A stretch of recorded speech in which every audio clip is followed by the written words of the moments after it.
Moi, le rugby, c'est vrai que c'est un sport de famille. Mes deux grands-pères, mon père, même ma mère a joué au rugby. Puis ses potes sont à fond dans le rugby, donc forcément, il y allait avoir un déclic à un moment ou un autre.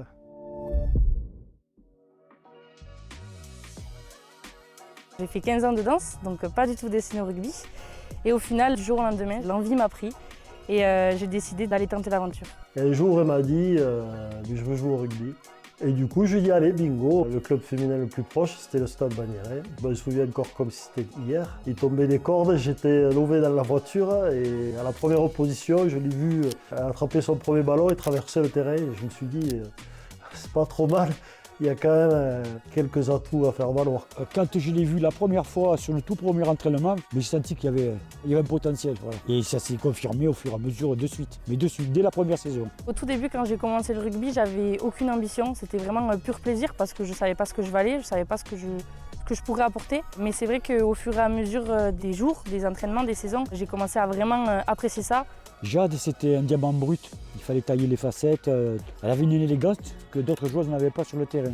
Sa première qualité, c'est d'abord une guerrière. Quand tu as une Jade dans ton équipe, tu es tranquille, quoi. Tu sais que le job va être fait. Mon tout premier entraîneur, ça a été Patrice Guégob, donc, que j'appelle Patou. Au début, quand je connaissais rien au rugby, c'est un peu lui qui m'a aidé. Il est très investi dans ce qu'il fait. Il a été beaucoup là pour moi, il m'a beaucoup appris. On a une relation presque de père-fille, quoi, quelque part. Et quand elle a un doute, elle m'appelle, on s'appelle. Je suis toutes les joueuses que j'ai eues, plus ou moins. De moi-même, je m'entraîne beaucoup. Mon papa, qui est dans le rugby, me faisait beaucoup d'entraînements en dehors. Quand j'étais à Bagnères, souvent il essayait de me mettre dans le match avant, donc il me faisait faire les petits exercices de manip de balle à la maison avant de partir. Ou alors taper sur un bouclier pour essayer de me mettre dans le match. Ce qui m'a poussé à la driver un peu, c'est le partage de cette passion. Moi j'étais joueur, j'étais entraîneur, j'ai arbitré aussi. Donc rien que d'être dans le détail de son évolution, pour moi c'était important.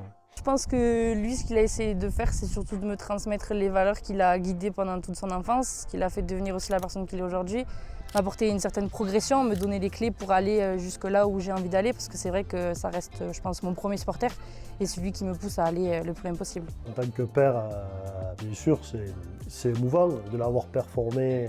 Humainement, ça nous apporte déjà de partager les mêmes émotions, de partager la même humilité, les mêmes ambitions. Pour moi, de jouer à ce niveau-là devant mon père, c'est une sorte de fierté. Ça te donne envie de plus performer, je pense, parce que le regard de ton père, c'est pas le même regard qu'un entraîneur lambda, entre guillemets. Ce que j'ai aimé, c'est de pouvoir partager un an de coaching avec elle dans le même club. L'autre côté m'a toujours intéressée, cette facette d'entraîneur, de coacher, de transmettre des valeurs. Et puis de voir mon père aussi qui le faisait déjà de lui-même, ça m'a donné envie, on va dire. Et quand j'ai eu l'opportunité en STAPS de pouvoir passer ses diplômes, j'ai trouvé ça très intéressant de saisir cette opportunité.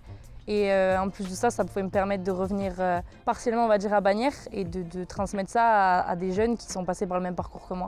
Quand elle est revenue encadrer à l'école de rugby, si tu veux, ça a été un plaisir immense. Elle a cette aura en plus que beaucoup d'autres n'ont pas. Et quand elle parle aux gosses, ils écoutent, ils la regardent. Elle savait transmettre par les mots. Ça prenait 2 minutes. C'est là où tu vois où tu es prêt ou tu n'es pas prêt.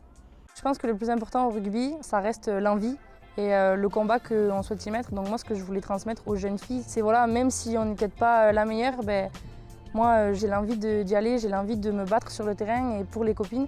Et je pense que ça reste une des plus belles valeurs qu'il y a au rugby. Et c'est vraiment ce que je voulais transmettre et c'est ce qui, moi, m'a aidé aussi à avancer. Le club de Bagnères, il t'amène ce savoir-vivre que tu trouves de moins en moins dans les sociétés de maintenant. Et je pense que ça a beaucoup joué sur le caractère rugbyistique de Jade.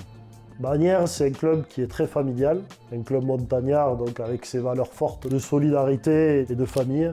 C'est un club qui ne va jamais laisser quelqu'un au bord de la route et qui va toujours tendre la main et aider les gens. Je suis assez fière quand même du chemin que j'ai fait parce que c'est vrai que ça n'a pas toujours été facile en tant que fille aussi au rugby dans un lieu de la France où c'est quand même assez développé.